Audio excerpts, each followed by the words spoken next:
Seperti inilah bangunan kantor Kelurahan Pelita Jaya yang hangus terbakar pukul 3 dini hari yang diduga akibat korsleting listrik.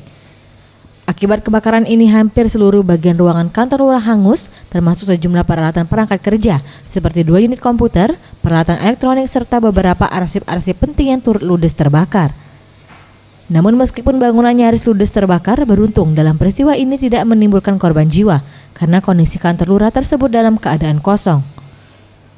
Menurut keterangan salah seorang saksi mata yang juga warga setempat, Ferry mengaku kebakaran yang terjadi di kantor lurah terbilang cukup cepat, di mana api baru berhasil dipadamkan sekitar pukul 4 subuh oleh 3 unit mobil pemadam kebakaran. Apinya besar. Di sini, di depan, di kantor lurah bagian depan yang di dalam, di ruangan depan. Terus apa lagi, Pak? Pas aku keluar itu ya, belum keluar, aku masih di rumah ngomong dengan adik aku, buka pintu, kebakaran, nyambar tempat kita, gitu keluar kalau kan sebelum itu aku nengok jam dulu, jam kejadian 2:30. Itu sempat lihat jam juga? Ya, aku sempat nengok jam, itu aku tahu 2:30. Kapolsek Lubuk Linggau Barat Ibtu Sopian Hadi yang langsung melakukan olah TKP di lokasi kebakaran mengatakan, dugaan sementara api berasal dari korsleting instalasi listrik pada lampu teras kantor lurah.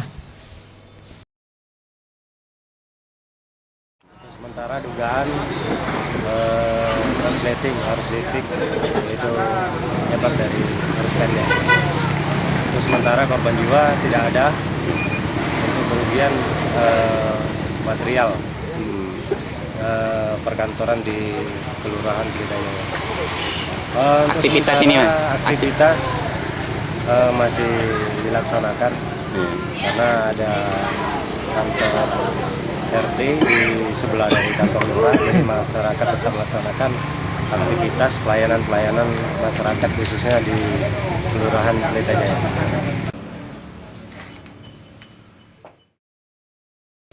Sementara itu, kebakaran yang menghanguskan kantor Kelurahan Pelita Jaya membuat aktivitas para pegawai kantor kelurahan untuk sementara dipindahkan ke rumah Ketua RT 1 yang lokasinya berdekatan dari lokasi kebakaran.